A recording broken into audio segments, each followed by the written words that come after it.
आओ जी माँ के चरणों में जितना भी समय मिला है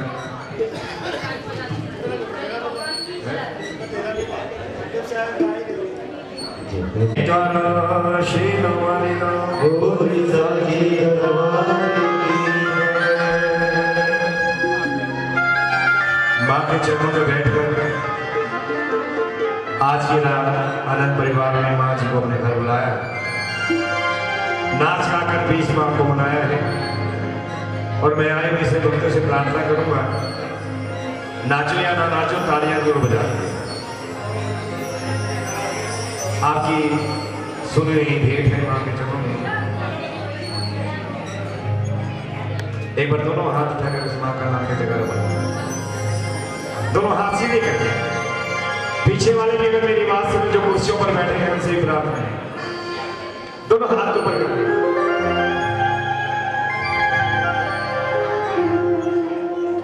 जयकारा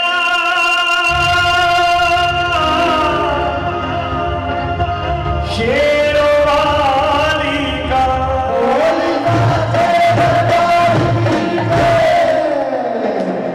जैसे जय इन्होंने बोली है, जय अपने बार आप बोले और हाथ उठाकर बोले। हाथ उठाना कोई सजा नहीं है, वो भी इसकी एक सेवा है, अपने आप को मां के चरणों में समर्पित करना है। उठा दो एक बार उठा दो। जयकारा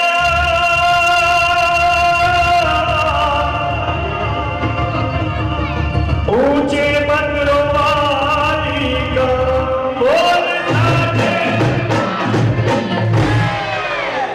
हाथ तो तेरे रखो की आते बड़ी जल्दी थक जाते हो आप भी याद रखो हाथ दोनों, क्योंकि ताली दोनों हाथों से बजती है। और ताल बजाकर कहना क्या है कि पर्वत पर्वत ढूंढा है, पर्वत ढूंढा मैंने, नहीं निशान कि पर्वत ढूंढा मैंने, मिला नहीं निशान। और हाथ उठाकर, हाथ उठाओगे नहीं, मैं बार बार कहता रहूंगा कि एक बार कहूंगा तो मान लो, नहीं तो बार बार कहना पड़ेगा। और बता जाकर कहूं कि दुर्गा है मेरी माँ, अम्बे है मेरी माँ, दुर्गा है मेरी माँ, अम्बे है मेरी माँ। अरे पर्वत पर्वत ढूंढा मैंने, पर्वत ढूंढा मैंने, पर्वत पर्वत ढूंढा मैंने, अरे मिला नहीं निशान।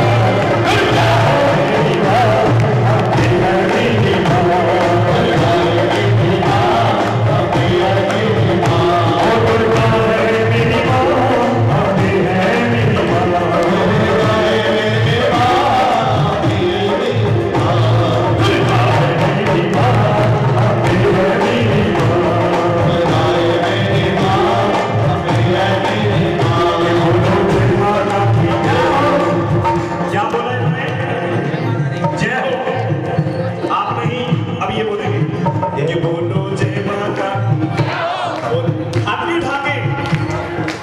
उसे मां भगवती की कसम है, जो हाथ नीचे करके ताली जाएगा, जो हाथ उठाएंगे ऊपर, उनकी किस्मत होगी सुपर डुपर।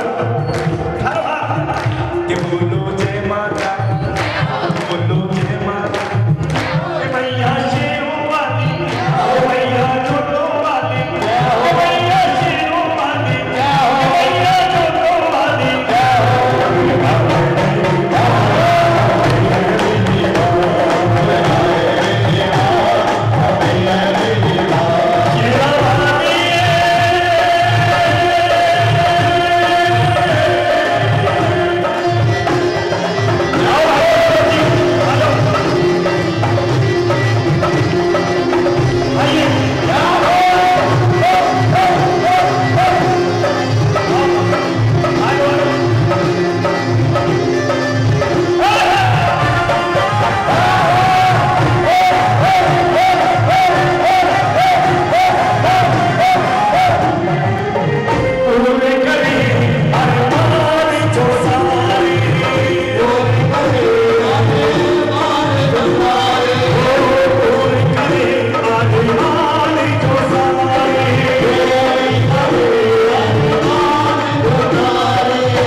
खुशी कर रहे हैं। तालियां और जयकारे ये बोले कि फल नहीं मिलने वाला है।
हम तो बार बार कहते हैं बोलिए सच्चे दरबार की जय, दरबार की जय, दरबार की माँ के प्यार की।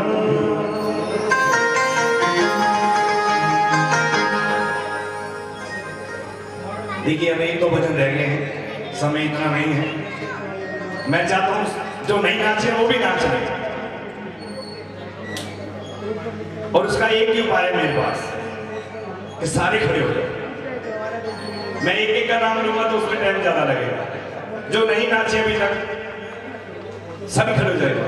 हो जाओ तो खड़े हो जाओ, तुम अपने अपनी जगह खड़े हो जाओ सारे। कि आज नहीं नाचोगे तो फिर कदम नाचोगे।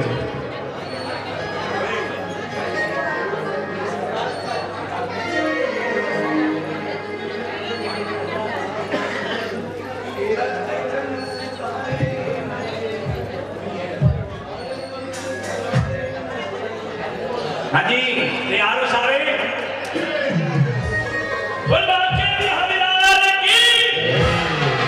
उसी क्यों नहीं खड़े खड़े?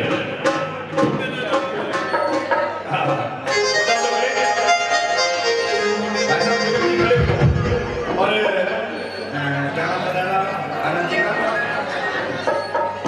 कहाँ पैसा का? अच्छा आप पीछे मत जाओ, सबको आगे लेकर आओ।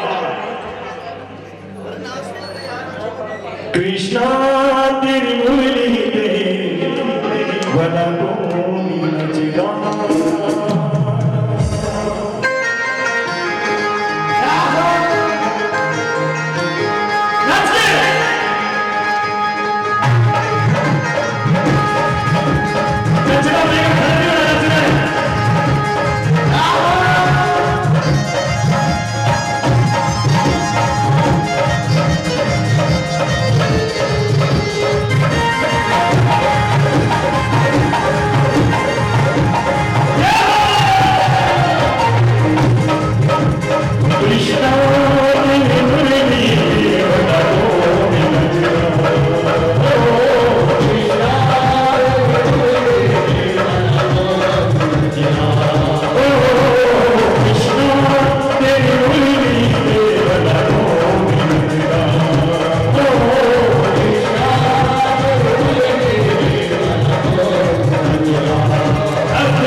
सही मेरा भजन समझ नहीं आ रहा, फिर नाच क्यों नहीं रहे?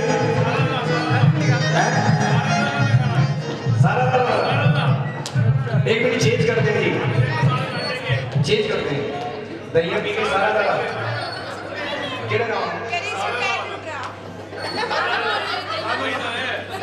सारा रात शाम सपने में आए, रात शाम सपने में आई, मोरे भैया पी गए मोरी गई,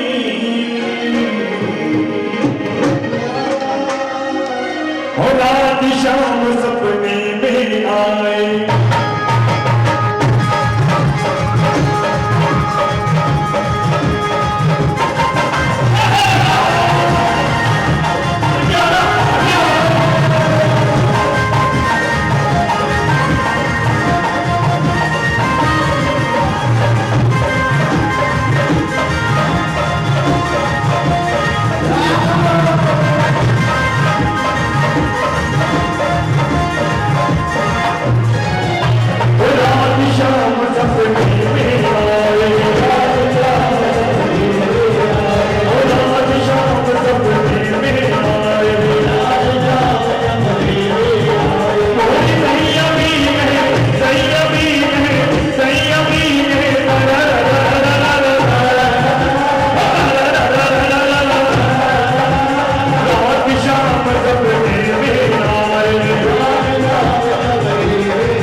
शिव जी।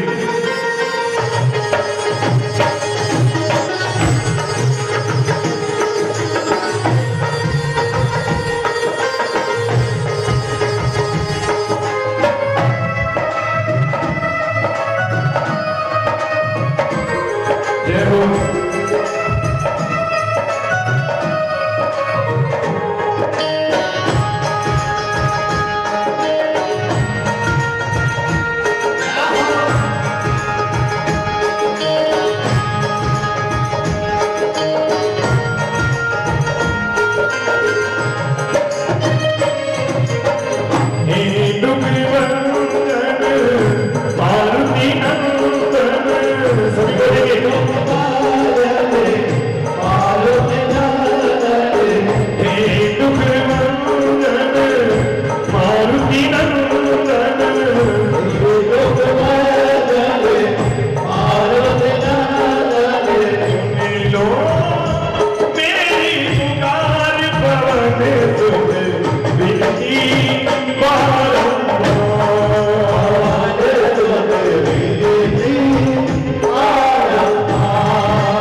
ईमानदारी से बताएं विनती कौन कौन करने आया है आज के?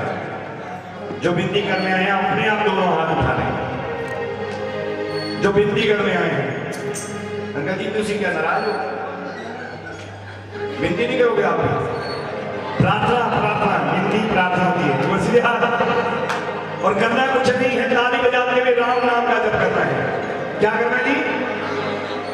राम राम राम राम राम राम सीता राम राम राम राम राम राम सीता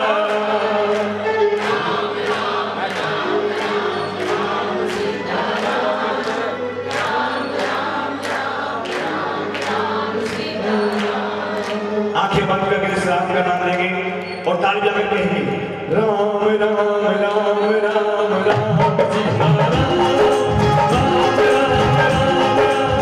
राम सीता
मैया गुप्त खजाने भरना सालों साल बुलाना, दो सालों साल बुलाना, नानू थोड़ कदे ना पाना, नानू थोड़ कदे ना पाना। मेले लगे रहणगे, मेले लगे रहणगे, मेले लगे रहणगे, मेले लगे रहणगे, मेले लगे रहणगे, मेले लगे रहणगे, मेले लगे रहणगे, मेले लगे रहणगे, मेले लगे रहणगे, मेले लगे रहणगे, मेले लगे रहणगे, मेले लगे रहणगे।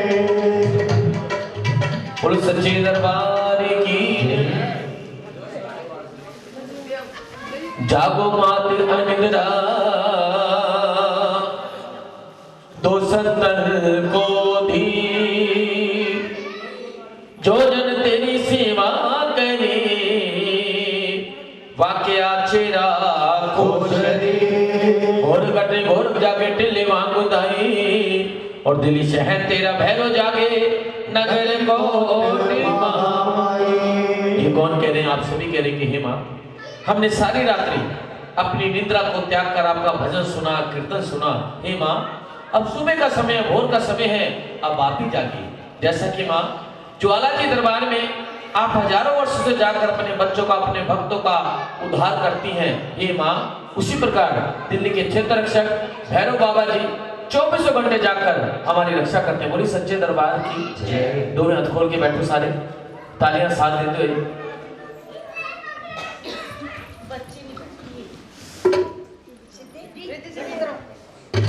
एक से 1 रुपए दी अरदास महारानी आपके शुभ चरणों के पास। ताली भी जाने दो ना खाना सारे।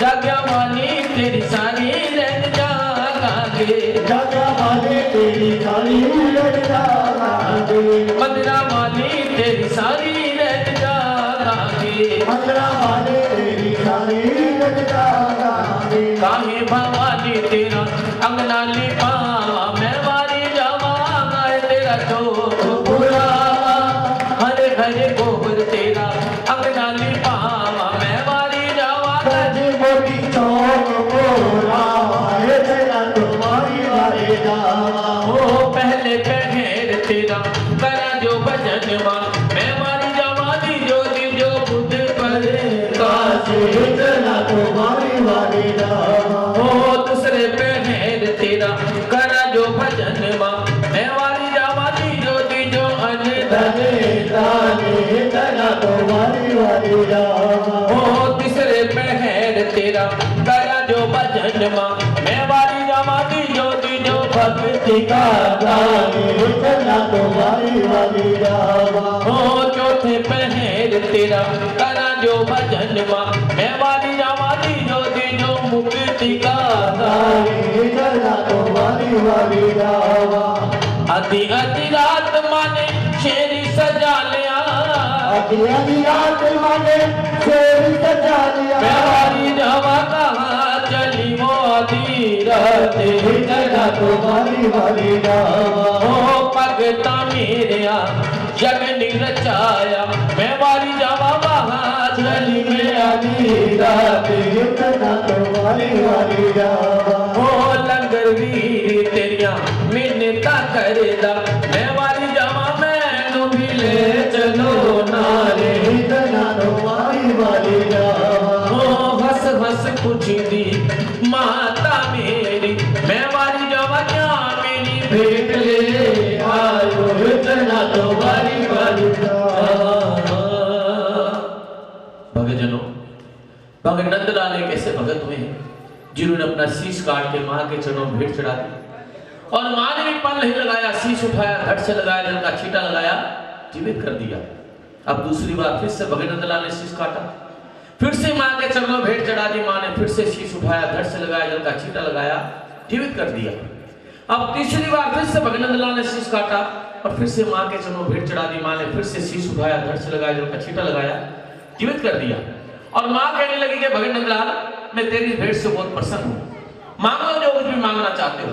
भगत नंदलाल कहते कि मां, आपका दिया हुआ सभी कुछ है मेरे पास, फिर भी मां यदि आप कुछ देना ही चाहते हो तो हे मां, पहली बात तो यह है कि आपके नाम का जागरण कोई भी भगत कहीं पे भी करवाएगा मां, आप चाहे वहां पर एक पल के लिए आए, आपको आना अवश्य होगा। माँ कहती हैं तथास्तु, अवश्य आओगे भक्तजनों, ये बात बिल्कुल सत्य है। माँ के नाम की जोत कहीं भी जलती है, माँ अवश्य वहां पर आती है। किसी भी रूप में आए, भक्तों के रूप में आए, पावन रूप में आए, लेकिन माँ आती अवश्य है। भगत नंदलाल कहते हैं कि माँ, अब दूसरी बात यह है कि आगे कलयुग का समय आ रहा है और कलयुग के समय में आपको ये शीश की भेंट कोई नहीं देगा। हो सकता है माँ, यदि शीश की भेंट गई तो शायद आपके नाम के जागरण भी कोई नहीं करवाएगा। इसलिए माँ, आप इस शीश की भेंट की जगह किसी फल को स्वीकार कीजिए, जिससे कि भेंट की प्रथा इसी प्रकार आगे भी चलते रहे। माँ कहती है भगत नंदलाल, तुम ही बताओ कि मैं शीश की भेंट की जगह कौन सा फल स्वीकार करूं।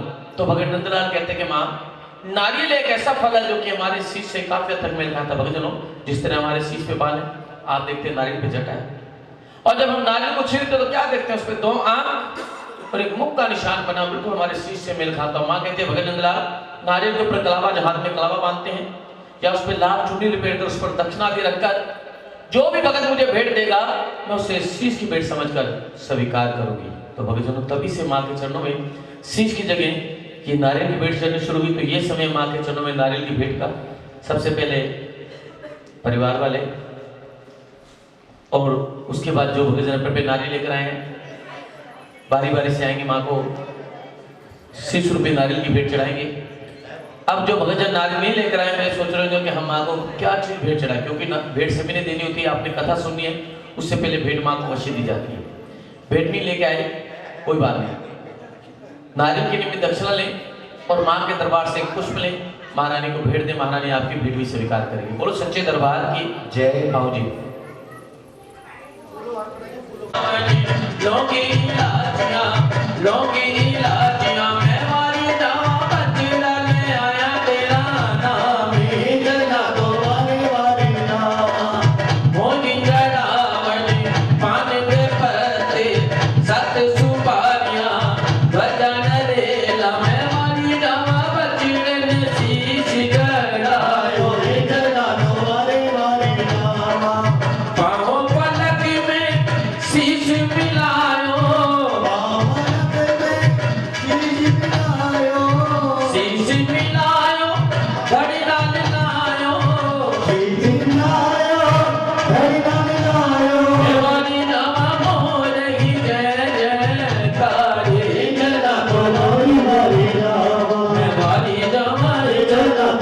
मेवारी नामा ओ बेटा ले जगत दी माए, जुए वाली माँ कट के,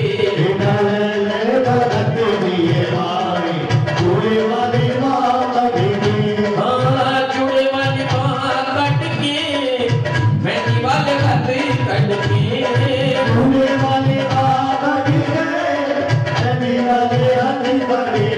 बेटा ले जगत दी माए, जुए वाली माँ कट के,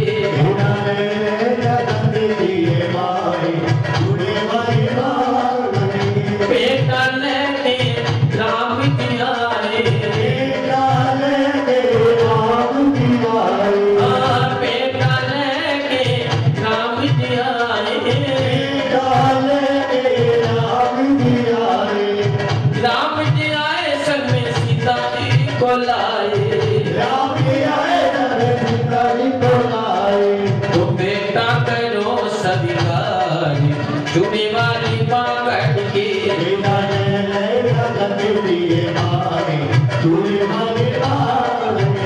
हाँ जुए वाली माँ कट के, मेहंदी वाले हाथ कट के,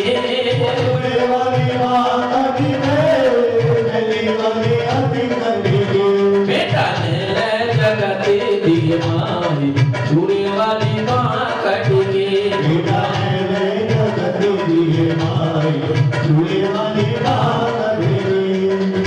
बेटा लेके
जी आए, नाले किशन जी आए, हाँ बेटा लेके कृष्ण जी आए, नाले किशन जी आए, कृष्ण जी आए सब में रुक्मण जी को लाए, कृष्ण जी आए सब में रुक्मण जी को लाए, तो बेटा करो स्वीकार, जुड़े वाली माँ घट की बेटा ले ले जगत दिए भाई, जुड़े वाली बात की, हाँ जुड़े वाली माँ घट की, मेहंदी वाले हथे घट की, जुड़े वाली बात की, जुड़े वाली बात की, बेटा ले ले जगत दी माई, जुड़े वाली माँ घट की, बेटा ले ले जगत दिए भाई, जुड़े वाली बात की, बेटा लेके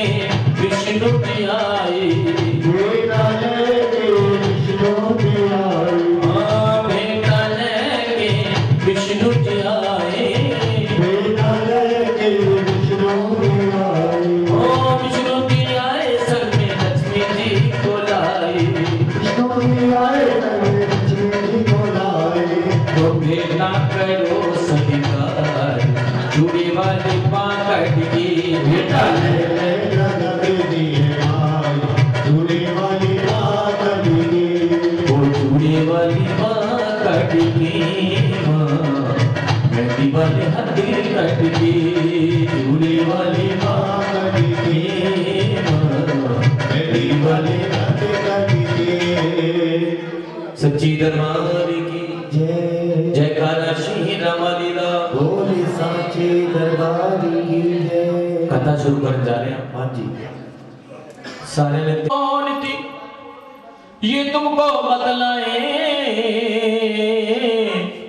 संत महंत गुरुजन कहते बेदलाल समझाए। सबर्षि नाम का एक राजा था, जो माँ का भक्त कहलाता था। दर्शन करने मैया के दरबार पहुंच वो जाता था। रो रो कर विनती गए करता, और देख झोली फैलाई है। जग की झूठी खुशियां दे दी, सच्ची खुशी नहीं पाई। बोली सच्चे दरबार की, सच्चे दरबार की। भक्तजनों, राजाओं के घर तो किसी भी चीज की कमी नहीं होती, धन दौलत बेशुमार होता है। परंतु वो राजा स्पर्श माँ के दर पे पहुंचा, माँ से कह रहा है कि माँ आपने संसार का झूठा धन तो मुझे दे दिया है, परंतु सच्चे धन से आपने मुझे वंचित रखा है। सच्चा धन राजा किससे कह रहा है, किसी को पता है? सच्चा धन राजा किससे कह रहा है? बिल्कुल सत्य संतान को कह रहा है, क्योंकि उसकी संतान क्यों थी। इसलिए माँ से विनती करता, पुकार करता कि माँ मेरी भी झोली भर दीजिए, मुझे भी संतान दीजिए। बार बार विनती करता, पुकार करता है। तो माँ राजा की श्रद्धा और भक्ति को देखकर प्रसन्न हो जाती है, और रात्रि में राजा को स्वप्न में दर्शन देती है और कहती है कि राजा वैसे तो तुम्हारी किस्मत में संतान नहीं है, परंतु तुम्हारी श्रद्धा और भक्ति को देखकर मैं प्रसन्न हो गई। मैं तुम्हें वरदान देती हूँ, तुम्हारे घर में एक नहीं 2 कन्या होगी। जब तक सूरज चांद सितारे रहेंगे उनका नाम अमर रहेगा, और उनके साथ साथ आपका भी नाम अमर हो जाएगा। बोली सच्चे दरबार की, सच्चे दरबार की। महाराजा को स्वप्न में वरदान देकर अंतर ध्यान हो जाती है। इसी तरह समय गुजरता चला जाता है, माँ की मेहर होती है, और 10वें महीने में राजा के घर में एक सुंदर कन्या का जन्म होता है। जब कन्या 40 दिन की हो जाती है तो राजा अपने राजगुरु और ब्राह्मणों को बुलवाते, कन्या का नामकरण करवाते। ब्राह्मण लोग कहते राजा ये जो आपकी कन्या है ये तारों के समय पैदा हुई है, इसका जो नाम है ताक्षर से तारा निकला, सभी से तारा कहकर पुकारेंगे, और ये तारों की तरह चमकती रहेगी और आपके कुल को 4 चांद लगाएगी। सुनकर राजा बहुत खुश होता है, ब्राह्मणों को दक्षिणादि देकर विदा करता है। इसी तरह समय गुजरता चला जाता है। 3 वर्ष के बाद में राजा के घर में फिर से कन्या का जन्म होता है। जब कन्या 40 दिन की हो जाती है तो राजा अपने राजगुरु और ब्राह्मणों को बुलवाते, कन्या का नामकरण करवाते। ब्राह्मण लोग कहते राजा ये जो आपकी कन्या है ये मंगलवार के दिन पैदा हुई है, इसका जो नाम है राक्षस से रुक्मिणी निकला है, सभी से रुक्मिणी कहकर पुकारेंगे। परंतु राजा ये आज नहीं तो कल बालक अवस्था में, जवानी में या वृद्ध अवस्था में आपके घर को छोड़कर शूद्र के घर में वास करेगी और आपके कुल को कलंकित करेगी। ये सुनते राजा क्रोधित हो जाता है कि ये मेरे कुल को कलंकित करेगी, उससे पहले तो इसे मैं खत्म ही कर दूंगा। राजा अपनी तलवार उठाते हैं, जैसे कन्या की तरफ बढ़ते हैं, तभी राजा के वजीर राजा का हाथ पकड़ते कहते हैं, महाराज ये आप क्या करने जा रहे हैं? ये कन्या तो वैसे ही मर चुकी है, क्योंकि आप इसे रखना नहीं चाहते हैं, और अब इसे मारकर कन्या हत्या का पाप अपने सर क्यों लेते हैं? आप ऐसा करें, ब्राह्मणों से इसका उपाय पूछें। राजा के दिमाग में बात आती है, बात तो सही, ब्राह्मणों से पूछना चाहिए। राजा ब्राह्मणों से कहता है कि महाराज इसका कुछ तो उपाय होगा, मुझे कुछ तो बताइए। ब्राह्मण लोग कहते हैं, राजा उपाय कुछ नहीं, उपाय कुछ नहीं है, परंतु आपके दोनों कन्याओं के पिछले जन्मों के हम दोनों कुछ बातें बताते हैं, जरा आप सभी ध्यानपूर्वक सुनेगा। बोली सच्चे दरबार की, सच्चे दरबार की। ब्राह्मण लोग कहते हैं, राजा किसी समय में आपकी दोनों कन्याएं राजा इंद्र के दरबार की अप्सराएं हुआ करती थी। ये वहां पर नृत्य और गायन का काम किया करती थी। एक का नाम रेणुका था, दूसरी का नाम मेनका था। एक समय की बात होती कि राजा इंद्र का दरबार सजा होता, सभी ऋषि मुनि देवता वहां पे एकत्रित होते हैं।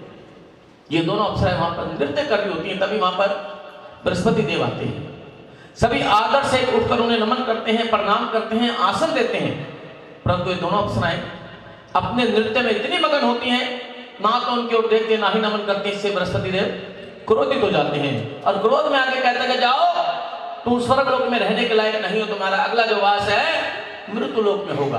देवताओं का श्राप था भक्तजनों, अगला जो उनका वास है मृत्यु लोक में होता है। एक हरिदत्त नाम के ब्राह्मण के घर में आकर दोनों कन्या जन्म लेती हैं, और दिन ब दिन दोनों कन्या इस तरह बढ़ने लगती जैसे शुक्ल पक्ष का चंद्रमा बढ़ता है। देखते देखते दोनों बहनें बड़ी हो जाती हैं। एक का नाम छगन होता है, दूसरी का नाम मगन होता है। एकादशी का दिन आता है, दोनों बहनें व्रत रखती हैं। बड़ी बहन छगन छोटी बहन मगन से कहते, मगन मैं पूजन की तैयारी करती हूँ, तो ऐसा कर बाजार से जाके कुछ फूल और कुछ प्रसाद करा लिया। बड़ी बहन की बात सुनकर मगन फौरन बाजार को चली जाती है। वहां जाके क्या देखती है, केक नानवाई बड़ी सी देग में मांस और चावल बेच रहा है। क्या कह रहा है, महाप्रसाद ले लो, महाप्रसाद ले लो, महाप्रसाद ले लो। मगर सुनते कि बहन ने तो कहा था कि प्रसाद ही लिया, परंतु यहाँ तो महाप्रसाद मिल रहा। जाकर 2 पैसे का लेकर खाते, अच्छा लगता है, स्वादिष्ट लगता है, और 2 पैसे का लेकर बहन के लिए घर की ओर चली आती है। अब जैसे आकर चौखट में पैर रखती बड़ी बहन फौरन वाल लगाते, मगर वही रुक जा, तूने मांस खाया तेरा जो मैंने मांस के लिए विचलित हुआ है, जा तू अपने अगले जन्म इसी प्रकार कीड़े मकोड़े खाते फिरेगी, अपना जीवन व्यतीत करेगी। अनजाने में अपराध हुआ भक्तजनों। बड़ी बहन ने बिना सोचे समझे श्राप दे दिया। छोटी बहन बड़े ही सरल स्वभाव से कहती, बहन मुझसे अनजाने में अपराध हुआ, और आपने मुझे बिना सोचे समझे श्राप तो दे दिया है, परंतु इतना और बता दीजिए कि उस जीवन से मुझे मुक्ति किस प्रकार मिलेगी। तो छगन कहते हैं, मगन वो तो अपना जीवन प्राणियों के हित के लिए त्यागेगी, तो तू जो जीवन से मुक्ति मिल जाएगी। बोली सच्चे दरबार की, सच्चे दरबार की जयकारा शेरा वाली का, वो सच्चे दरबार की जय। इसी तरह समय गुजरता चला जाता है भक्तजनों। समय अनुसार वह जन्म उसका समाप्त होता है। अब अगले जन्म में वह छिपकली की योनि में पैदा होती, कीड़े मकोड़े खाती फिरती, दीवारों पे लेटती फिरती, अपना जीवन व्यतीत करती है। उधर द्वापर युग का समय होता है। वन में पांडव यज्ञ रचाते हैं, और यज्ञ के लिए सभी ऋषि मुनियों को आमंत्रित करने के लिए जाते हैं। इसी तरह दुर्वासा ऋषि कुटिया पहुंचते क्या देखते हैं कि दुर्वासा ऋषि अपनी कुटिया में नहीं है, तो उनके शिष्यों से कहकर चले आते हैं, आकर अपना यज्ञ शुरू करवा देते हैं। जब पांडवों का यज्ञ संपन्न हो जाता है, तो पांडव दूसरे दिन एक भंडारे का आयोजन करते हैं, और भंडारे के लिए फिर से सभी ऋषि मुनियों को आमंत्रित करने के लिए जाते हैं। इसी तरह फिर से दुर्वासा ऋषि कुटिया पहुंचते तो क्या देखते हैं कि दुर्वासा ऋषि अपनी कुटिया बैठे, जाकर प्रणाम करते हैं, हमारे प्रणाम, हम कल भी आप में आए थे, क्योंकि हमने यज्ञ चाहा था, आप तो मिले नहीं, आपके शिष्यों से हम कह के चले गए, अब यज्ञ तो हमारा संपन्न हो चुका है, अब हमने एक भंडारे का आयोजन किया है, आप वहां पधारे, हमें दर्शन दें।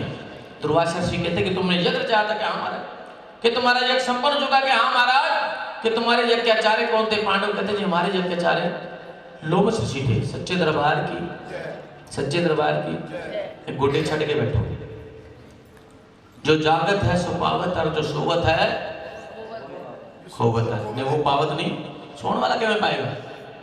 तुसी कह रहे हो कि वो भी पावत नहीं, जो जागेगा वो ये पाएगा, जड़ा सोएगा वो खोएगा। क्योंकि सारी रातें जिनको नींद आनी थी उनको भी नहीं आई। क्यों नहीं आई? ढोल धमाके बज रहे थे। लेकिन ये समय नींद का है, ये समय है, और यही परीक्षा की घड़ी है। इस समय जो जागेगा वही पाएगा। जागरण का मूल मंत्र तारा रानी की कथा नहीं सुनी तो आपका सारी रात यहाँ बैठना बेकार में व्यर्थ में जाएगा, उसका कुछ भी फल आपको प्राप्त नहीं होगा। और एक रात जागना बहुत बड़ी बात है भक्तों। आप एक रात जागते हैं तो अगले 2-4 दिन तक आपकी नींद पूरी नहीं होती। रात में भी सोते हैं, दिन में भी सोते हैं। और पहले ऋषि मुनि तब करते थे कई वर्षों तक, तब तक जाकर उन्हें वरदान प्राप्त होते थे। और हमें तो माने एक रात की सौगात, एक रात जागो और मां से जो कुछ मर्जी मांगो, सच्चे दरबार की ते सोना नहीं है और ना ही ने तुहानू सोण दवांगा। ऐसी करके कथा भी मैं खड़े होकर कहना बह के नहीं कहना, सारे तो मेरी नजर आएगी केड़ा सो रहा केड़ा गल कर रहा। कोशिश पूरी मेरी ये रहती कि जिन्हें भगत बैठे सारे ध्यान नाल कथा सुना। जयकारा शेरां वाली दा ही माई मेरी सुचियां जोता मारी माता तेरी, जयकारे वालियां नु मिठियां मुरादा बोल सच्चे दरबार की। तो दुर्वासा जी कहते कि तुमने यज्ञ चाहा था क्या? हमारा हमने यज्ञ चाहा था कि तुम्हारा यज्ञ संपूर्ण हो चुका है। संपन्न होगा क्या? हाँ हमारा यज्ञ संपन्न हो चुका है। दुर्वासा जी कहते तुम्हारे यज्ञ के आचार्य कौन थे? पांडव कहते जी हमारे यज्ञ के आचार्य लोमस ऋषि थे और उन्हीं की देख रेख में सारा कार्य हुआ है। दुर्वासा ऋषि मन में विचार करते गए, मेरे रहते हुए इन्होंने किसी और ऋषि मुनि से यज्ञ संपन्न करवाने में तोहन किए, मेरी बेइज्जती की है। मन में विचार करते हैं कि पांडव का यज्ञ संपूर्ण नहीं होने देना, से खंडित करना है। कहते कि जाओ मैं चला आऊंगा। पांडव चले आते हैं। दूसरे दिन जैसे सूर्योदय होता है, दुर्वासा ऋषि मंत्रों द्वारा अपनी काया को एक पक्षी के रूप में ढालते अपने आप को पक्षी बना लेते हैं और पंजे में मरे हुए सांप का पिंजर उठाते हैं। उड़ते हुए आकर बड़ के पेड़ पे बैठ जाते हैं जहां के नीचे पांडवों का भोजन बन रहा होता है। किस्मत का खेल देखो भक्तजनों, उसी पेड़ पे वह छिपकली बैठी है। दुर्वासा ऋषि को पक्षी के रूप में देखकर फौरन पहचान जाते कि अरे ये तो दुर्वासा ऋषि है और उसके पंजे में मरे हुए सांप का पिंजर है। जरूर उसके मन में कोई कपट है, परंतु देखते हो क्या करता है। बोली सच्चे दरबार की। आप भक्तों से एक सवाल पूछने जा रहा हूं, जिनको पता अपना हाथ ऐसे उठाना है, बोलना नहीं किसी ने भी। जिससे मैं पूछूंगा वो जवाब देगा, जो सही जवाब देगा उसको मां के दर से खजाना मिलेगा। सवाल सुनो, ध्यान से सुनिएगा सभी सवाल। भक्तजनों, आपने मुझे ये बताना है कि वो छिपकली दुर्वासा ऋषि को पक्षी के रूप में देखकर क्यों पहचान जाती है? वो छिपकली दुर्वासा ऋषि को पक्षी के रूप में देखकर क्यों पहचान जाती है? जिनको पता अपना हाथ उठाना, बोलना नहीं आपने। कोशिश करो। जितनी कथा भी आपको मैंने सुनाई है, इतनी ही कथा में सवाल का जवाब है।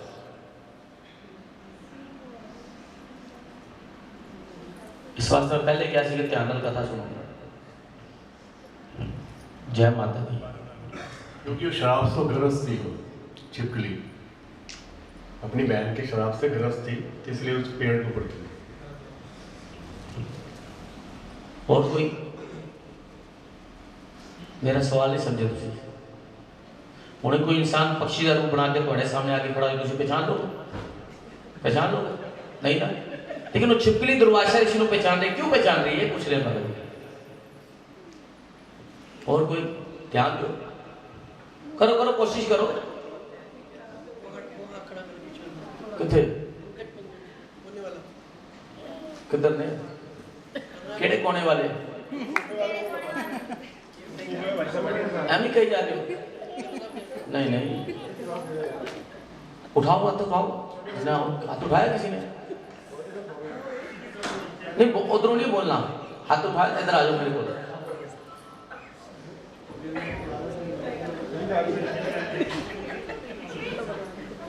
अच्छा इन्होंने हाथ उठाया।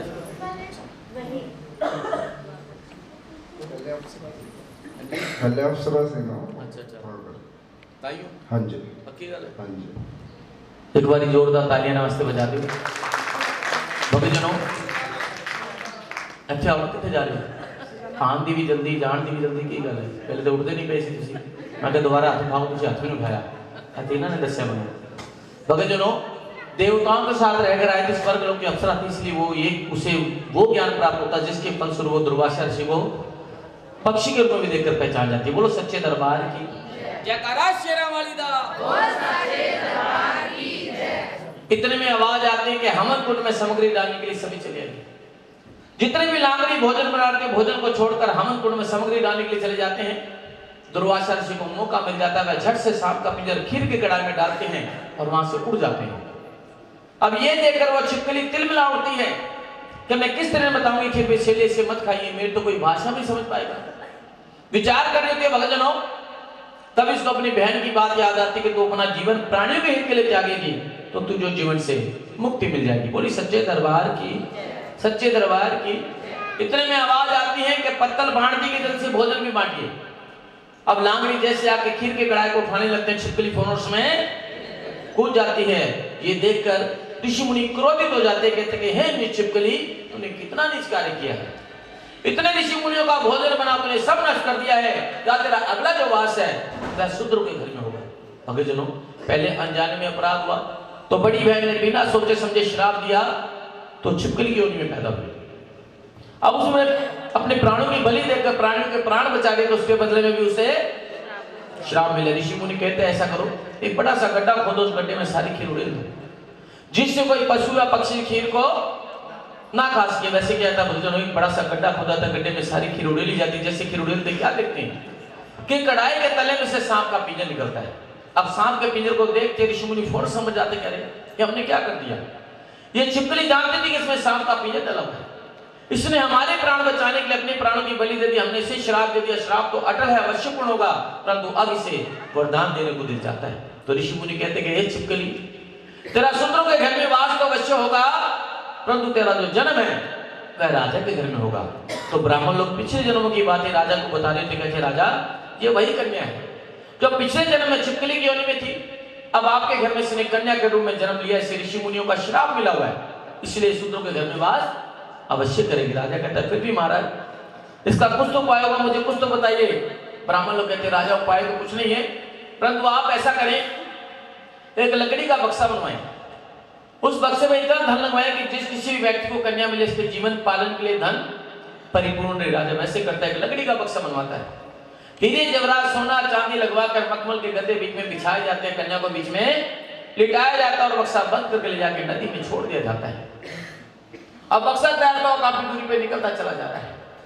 पूर्णमासी की रात होती है, सुबह 4 बजे का समय होता है, नदी किनारे पंडित स्नान कर रहे होते हैं। जैसे ही चंद्रमा की रोशनी बक्से पड़ते, हीरे जवाहरात चमक उठते हैं। पंडित जी की नजर पड़ती है, मन में विचार करते हैं कि हो ना हो इसमें धन ऐसे निकालना चाहिए, परंतु कैसे निकाला जाए। पंडित जी को तैरना नहीं आता है। इधर उधर नजर उड़ाते तो क्या देखते हैं कि थोड़ी दूरी पे एक शूद्र नहा, उससे बुलाते, कहते भैया ये मेरा बक्सा नदी में गिर गया, जरा से निकाल के ला दीजिए। शूद्र कहता पंडित जी आप तो किनारे पे हैं और बक्सा तो बीजधार में है, मुझे नहीं लगता कि बक्सा आपका है, हो सकता पीछे कहीं गांव में बाढ़ आई हुई जिससे किसी का बक्सा तैरता हुआ यहाँ तक निकला है। पंडित जी मन में विचार करते कि मैं ज्यादा जिद बहस करूंगा, जो कुछ हाथ में आ रहा उससे भी जाऊंगा, इससे अच्छा तो होगा कि इससे सुलह कर लेनी चाहिए। पंडित जी कहते ऐसे करते भैया तुम नदी में से बक्से को निकाल के बाहर लाओ और उसके अंदर से जो कुछ भी निकलेगा दोनों आपस में आधा आधा बांट लेंगे। शूद्र कहता पंडित जी ये आपकी बात मुझे बहुत अच्छी लगी। इतना कहकर शूद्र तैरता हो जाता है, नदी में से बक्से को निकाल के बाहर लाता है। अब बक्से के ऊपर लगे हुए धन को देखकर पंडित जी की नीयत और भी खराब होती है। मन में विचार करते हैं कि ऊपर ही काफी धन लगा हुआ है, पता नहीं अंदर कुछ है भी नहीं है। पंडित जी कहते ऐसे करते भैया इसके जो ऊपर का धन है वैसे मैं ले लेता हूँ और उसके अंदर से जो कुछ भी निकले वैसे तेरा तू ले लेना। शूद्र कहता पंडित जी जैसी आपकी इच्छा है। इतना कहते ही बक्सा खोला जाता है। जैसे बक्सा खोलते क्या देखते हैं कि कन्या बीच में लेके अपने दाहिने हाथ का अंगूठा मुंह में लिया हुआ है और अपने हाथ ताली ला रही है। कन्या को देखते हुए शूद्र बहुत खुश होता है, फौरन अपनी झोली में उठा लेता है। क्यों उठा लेता है? क्योंकि उसके कोई संतान नहीं होती। जिसके संतान ना हो उसे अचानक संतान प्राप्त हो जाए तो उसकी खुशी का ठिकाना नहीं रहता है। पंडित जी कहते तेरे को संतान नहीं है, तुझे संतान प्राप्त हुई है तो इसे अपनी औलाद मानकर पालना। शूद्र कहता है वैश्य पंडित जी इसे अपनी औलाद मानकर पालूंगा, परंतु आप ऐसा